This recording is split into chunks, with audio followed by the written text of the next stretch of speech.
आप देख रहे हैं VR न्यूज, एक नजर सच्चाई की ओर।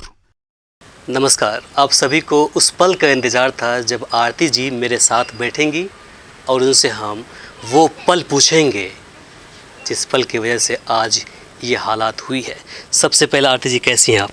हम ठीक हैं, स्वस्थ हैं। आप लोग का साथ चाहिए हमको। अच्छा, सबसे पहले मुझे बताएं कि घटना कैसे हुआ था, शुरुआत से बताएं। घटना हुआ था कोई, इसका ननिहाल है मेरे गांव में, बढ़वा में।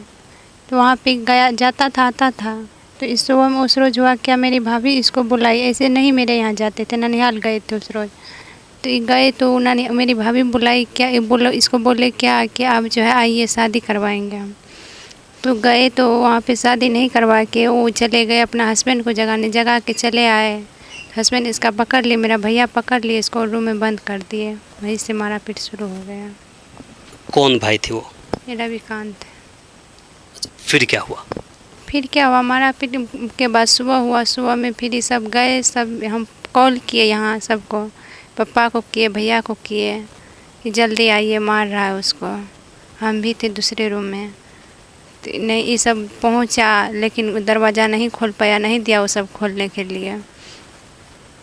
नहीं खोल पाया तो नहीं गया रूम। बाद में फिर सुबह हुआ तो रूम, जब यहाँ से ढेर सारा आदमी गया तो रूम खोलने दिया। रूम खोला तो देखा मृतक पड़ा हुआ है। किस चीज़ से मार लगी थी? वो तो आप लोग पता लगा सकते हैं, हम तो देखे नहीं थे उसमें मार कौन चीज़ से लगा है। कितने लोग थे मारने वाले? मारने वाले उसमें 2-4 आदमी थे। मेरी भाभी थी, बहनई थे, भैया थे। करंट लगाकर मारने के बाद ये सामने आई थी? हाँ, वो तो देखने से पता लगता है। जब उसे मार रहे थे तो आवाज़ वो देने रहे थे मदद के लिए? मदद के लिए आवाज़ दे रहे थे, कोई बचाने के लिए नहीं जा रहे थे, कोई थे नहीं। मदद के लिए आप कहाँ कहाँ भागी थी? हम सबसे पहले मामा को गए बोलने, मामा उस साइडे में रहते हैं, उसको गए बोलने तो वो बोले कि ठीक है, लेकिन नहीं आ पाए वो। क्यों नहीं आए? अब क्या पता क्यों नहीं आए, नहीं आए। उसके बाद फिर क्या हुआ? उसके बाद हुआ कि फिर पापा सब गए तो फिर वो बोले तो दरवाज़ा नहीं खोला था, तभी सब वो यहाँ पे पापा भैया सिरपा के ले गए थे यहाँ से। कितने बजे गए थे ये लोग? ये लोग तो गए थे सुबह 4 बजे लमसम में। आपने कैसे फ़ोन किया इनको? मोबाइल से फ़ोन किए, मोबाइल मैं दूसरा रूम में थे तो सब फिर उसको जो मारने लगे तो रूम तोड़ के आए, रूम में से निकल कर के आए। मोबाइल बरामदा पे फेंका हुआ था, तो मोबाइल लिए तब कॉल किया। आपके साथ भी मारपीट हुई है? हाँ, कहाँ कहाँ चोट लगी आपको? वो गर्दन में चोट है, हाथ में है, सर पे है, पीठ में है। अब आप स्वस्थ हैं? हाँ, स्वस्थ हैं हम। अब आप क्या चाहती हैं? हम न्याय चाहते हैं, सबसे सबका सहयोग चाहिए हमको।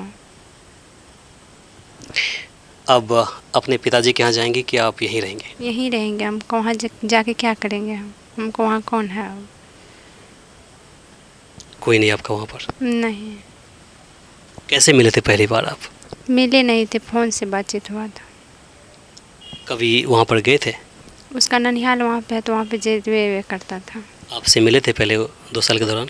मिले नहीं थे, फ़ोन से बात होता था, वीडियो कॉलिंग सब होता था। वीडियो कॉलिंग से? शादी को लेकर के आप लोगों की बातें हो रही थी आपस में? हाँ, हो रहे थे। सुबह में बोले सब बाबा भैया सब क्या करवा देंगे शादी, गांव समाज का मैटर। आदमी सब आए तो बोले कि ठीक है, एक सबूत होना चाहिए उसके लिए। सबूत रहेगा तब ठीक रहेगा, नहीं तो क्या पता छोड़ भी सकता है। तो वही सबूत के चलते लेट हुआ तो, और एक तो डेट कर गया था सुबह में, और लेट होने के कारण रूम में बंद था। गांव समाज का लोग का भी हाथ है उसमें, लेट कर दिया आने में। जिस तरह से उसकी हत्या की गई, एक षड्यंत्र रचकर, उम्मीद करती थी आप ऐसा होगा? हम कभी भी उम्मीद नहीं करते थे कैसा होगा। शादी को लेकर के आपके भाभी लोग या फिर आपके मम्मी लोगों से बात हुई थी? मम्मी सबसे बोल रही थी कि करवा देंगे शादी, भाभी भी बोली करवा देंगे, फिर क्या हुआ क्या पता। भाभी से इस बात को लेकर कभी लड़ाई झगड़ा? वो तो पहले से ऐसे जानवे करते हैं, आप लोग को तो पता होगा कि कैसे होता है ननद भौजाई में। तो वो धमकी देती थी? धमकी देती थी वो। क्या बोलते थे? नहीं रहने देंगे, एक साथ नहीं जीने देंगे। पूछे नहीं क्यों? ऐसे नहीं बोलते थे, हमको नहीं बताते थे, ऐसे बोलते थे अपने में। जनरली क्या होता है कि भाभी चाहती हैं कि उनके ननद की शादी उसके भाई के साथ हो, क्या ऐसा कुछ सामने बताया था? नहीं। जीजाजी भी आए थे मारने के लिए? हाँ, बोले न मेरा जीजा भी थे उसमें शामिल। अब आप छोटू के यहाँ ही रहेंगी? हाँ। आप सरकार से क्या चाहती हैं?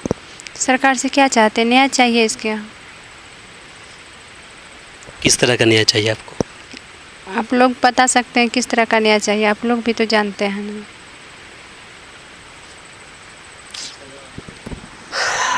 तो अभी आपने सुना, ये आरती जी थी जिन्होंने अपनी बातें रखी है। इनका कहना था कि 2 साल पहले इनकी मोहब्बत की शुरुआत हुई थी।